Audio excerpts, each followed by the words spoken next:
أعوذ بالله من الشيطان الرجيم بسم الله الرحمن الرحيم وقالت أولاهم لأخراهم فما كان لكم علينا من فضل فذوقوا العذاب بما كنتم تكسبون۔ اور ان کی پہلی جماعت اپنی پچھلی کے لیے کہے گی، پھر تمہیں بھی ہم پر کوئی فضیلت حاصل نہیں تھی تو تم عذاب کا مزہ چکھو اس کے بدلے میں جو تم کماتے تھے۔ سورۃ الاعراف آیا 39۔ وقالت اولاہم لاخراہم، سردار، پیشوا اور لیڈر اپنے پیروکاروں سے کہیں گے، وما کان لکم علینا من فضل، پھر تمہیں بھی ہم پر کوئی فضیلت حاصل نہیں تھی، تمہیں ہم پر کون سی فضیلت حاصل ہے؟ ہم گمراہی میں برابر، گمراہی کے راستے پر چلنے کے لیے جو اسباب اختیار کیے اس میں برابر، اور آج عذاب میں بھی حاضر ہیں۔ پہلا گروہ دوسرے پر اور کیا الزام تراشی کرے گا؟ اگر ہم پر الزام تھا تو تمہیں بھی کوئی فضیلت حاصل نہ تھی، اپنی کمائی کے نتیجے میں عذاب کا مزہ چکھو۔ فذوقوا العذاب بما کنتم تکسبون، تو تم عذاب کا مزہ چکھو اس کے بدلے میں جو تم کماتے تھے۔ اب کمائی کے بدلے میں عذاب کا مزہ چکھو۔ عذاب تو سب کے لیے ہوگا، لیکن گمراہ کرنے والے سرداروں اور لیڈروں کو اپنے پیروکاروں کی نسبت زیادہ عذاب دیا جائے گا۔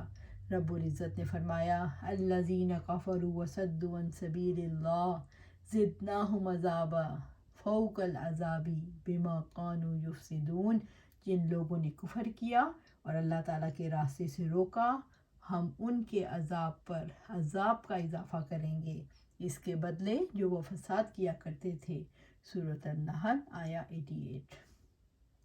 یہ آیت دلالت کرتی ہے کہ اللہ تعالیٰ کو جھٹلانے والے جہنم میں ہمیشہ ہمیشہ رہیں گے، ان کی محبت آخرت میں دشمنی میں بدل جائے گی۔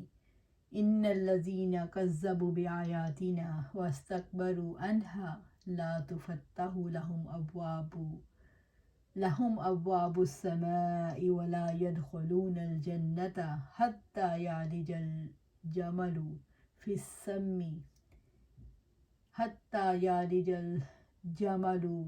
سم الخياط وكذلك نجزي المجرمين۔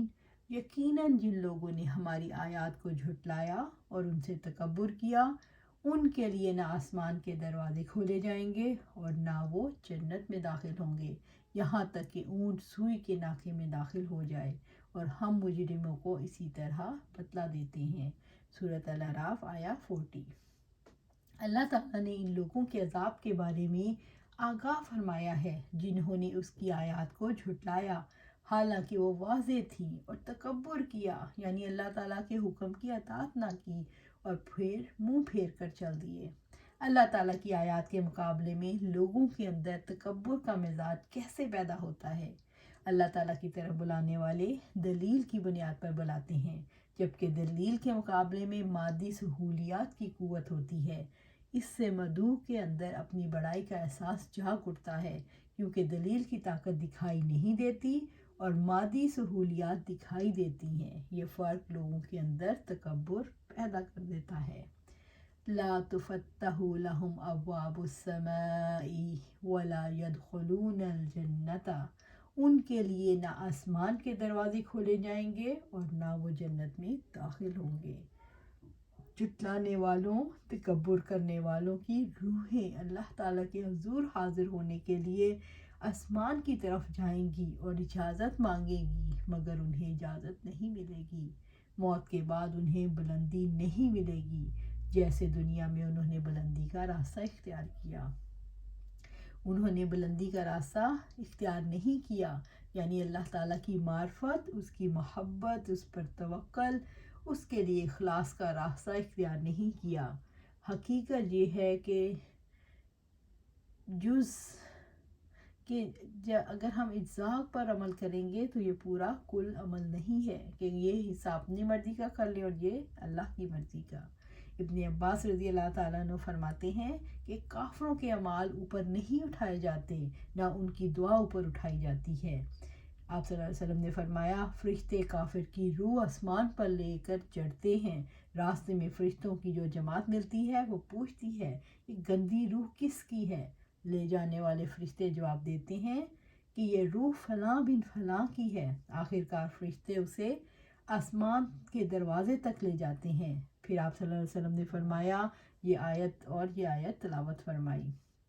اس آیت کا مخالف مفہوم یہ ہے کہ دنیا میں بلندی کا راستہ اختیار کرنے والی روحیں یعنی اللہ تعالیٰ کی معرفت، اس کی محبت اور اس کے لیے اخلاص اختیار کرنے والی روحوں کے لیے آسمان کے دروازے کھول دیے جائیں گے۔ وہ اللہ تعالیٰ کی طرف بلندیوں اور اپنے رب کے قریب اس کی رضا پائیں گے۔ اللہ سبحانہ تعالیٰ ہمیں ان میں شامل کر دے۔ اللہم اجعلنا منہم، جن کی روحیں اللہ سے ملاقات کریں گی اور دروازے کھول دیے جائیں گے اور جنت کے دروازے کھول دیے جائیں گے۔ اللہ سبحانہ تعالیٰ ہمیں ان میں شامل فرما دے۔ اللہ تعالیٰ کی آیت کے مقابلے میں تکبر کرنے اور ان کو جھٹلانے کا کیا انجام ہے؟ ان کے لیے آسمان کے دروازے نہیں کھولے جائیں گے۔ ان کا جنت میں داخل ہونا اتنا ہی ناممکن ہے جتنا سوئی کے ناکے میں اونٹ کا داخل ہونا۔ جن لوگوں نے اللہ تعالیٰ کی نظر انداز کیا، اللہ تعالیٰ انہیں اپنی رحمت سے دور کر دے گا۔ جن لوگوں نے دلیل کے آگے جھکنے سے انکار کیا، وہ اللہ تعالیٰ کی رحمت میں حصہ نہ پا سکیں گے۔ ان کے لیے جہنم کی آگ ہے۔ وَلَا يَدْخُلُونَ الْجَنَّةَ حَتَّى يَلِجَ الْجَمَلُ فِي سَمِّ الْخِيَاطِ، اور نہ وہ جنت میں داخل ہوں گے یہاں تک کہ اونٹ سوئی کے ناکے میں داخل ہو جائے، اور یہ لوگ جنت میں داخل نہ ہوں گے جب تک کہ اونٹ سوئی کے ناکے میں داخل نہ ہو جائے۔ یہ تعلق بالمحال کے طور پر ہے، مطلب یہ ہے کہ نہ اونٹ سوئی کے ناکے میں داخل ہوگا اور نہ یہ لوگ جنت میں داخل ہوں گے۔ یہ عربی زبان کا محاورہ ہے جو کسی ناممکن عمل بات کے موقع پر بولا جاتا ہے، یعنی جس طرح اونٹ کا سوئی کے ناکے میں داخل ہونا ناممکن ہے، ویسے شیطان سیرت آدمیوں کا جنت میں داخل ہونا ناممکن ہے۔ اور جنت میں داخل ہونا دور کی بات، ایسے لوگوں کی روح کو جب فرشتے لے کر آسمان کی طرف جاتے ہیں تو آسمان کا دروازہ نہیں کھولا جاتا، جبکہ نیک لوگوں کا شاندار استقبال کیا جاتا ہے۔ بدکار لوگوں کی روح کو وہیں سے پھینک دیا جاتا ہے اور قبر میں ناکامی کے بعد اسے سجین میں قید کر دیا جاتا ہے، جس کے معنی ہے کسی تنگ جگہ میں داخل ہونا، گھسانا یا گھسنے کی کوشش کرنا، جیسے تلوار کا میان یا بارش میں داخل ہونا۔ اور اس کے معنی کسی چیز کو تنگ جگہ میں داخل کرنا، گھسیڑنا، جیسے ارشاد باری ہے تولج اللیل فی النہار و تولج النہار فی اللیل، یعنی اللہ تعالیٰ رات کو دن میں داخل کرتا ہے اور دن کو رات میں۔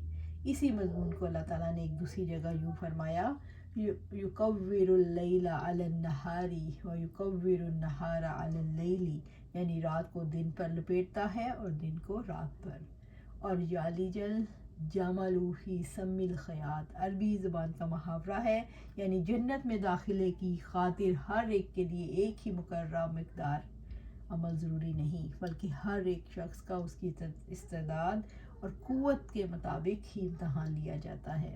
اللہ تبارک و تعالیٰ اس شخص کے عذاب کے بارے میں آگاہ فرماتا ہے جس نے اس کی آیات کو جھٹلایا، ان پر ایمان نہ لایا، حالانکہ اللہ تعالیٰ کی آیات بالکل واضح تھی۔ انہوں نے اللہ کی آیات سے تکبر کیا اور ان کے احکام کے سامنے سر تسلیم خم نہ کیا، بلکہ انہوں نے ان کو جھٹلایا اور پھیٹ پھیر دی۔ یہ ہر بھلائی سے مایوس ہوں گے۔ ان کی روحیں اللہ کی خدمت میں حاضر ہونے کے لیے آسمان کی طرف بلند ہوں گی اور اجازت طلب کریں گی، مگر ان کو اجازت نہیں ملے گی۔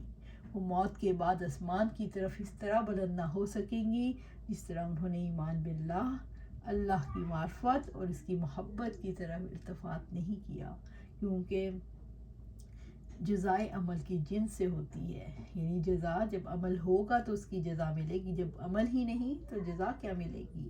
اس آیت کریمہ کا مفہوم مخالف یہ ہے کہ اہل ایمان کی روحیں اللہ کے حکم کے مطیع ہیں، اس کی آیات کی تصدیق کرنے والی ہیں، ان کے لیے آسمان کے دروازے کھول دیے جائیں گے یہاں تک کہ وہ اللہ کی طرف بلند ہوں گی اور عالم علوی میں وہاں پہنچ جائیں گی جہاں اللہ تعالیٰ چاہے گا، اور اپنے رب کے قریب اس کی رضا کا لطف اٹھائیں گی۔ اللہ سبحانہ تعالیٰ ہمیں ان روحوں میں شامل کر دے جو آپ سے ملاقات کریں گی، دروازے کھلیں گے آسمانوں کے اور آپ سے ملاقات کریں گے. اللہ سبحانہ تعالیٰ مجھے اور ہم سب کو اس میں شامل کر دے. اللہ سبحانہ تعالیٰ ہمیں ان روحوں میں شامل کر دے جو آپ سے ملاقات کا شرف حاصل کریں گی.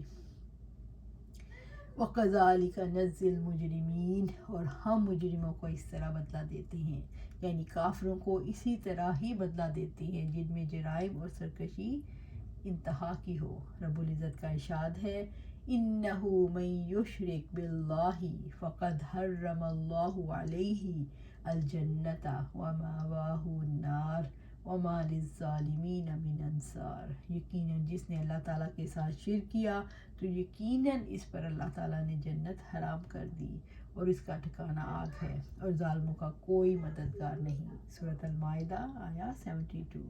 تو اللہ سبحانہ تعالیٰ سے دعا ہے کہ ہمیں اپنا عاجز بندہ رکھے، اپنا عبد بنا لے. اللہ سبحانہ تعالیٰ ہمیں قرآن و سنت پر عمل کرنے کی توفیق عطا فرما اور اس پر استقامت عطا فرما. اور آخرت میں جب ہماری روح اس جسم سے نکلے تو اللہ سبحانہ تعالیٰ آسمان کے دروازے کھل جائیں اور آپ کے حضور پیش ہو جائیں. اللہ سبحانہ تعالیٰ آپ کی رضا ہمیں چاہیے. اللہ سبحانہ تعالیٰ ہم سے راضی ہو جا. اللہ ہم سے راضی ہو جا. اللہ ہم سے راضی ہو جا. آمین یا رب العالمین.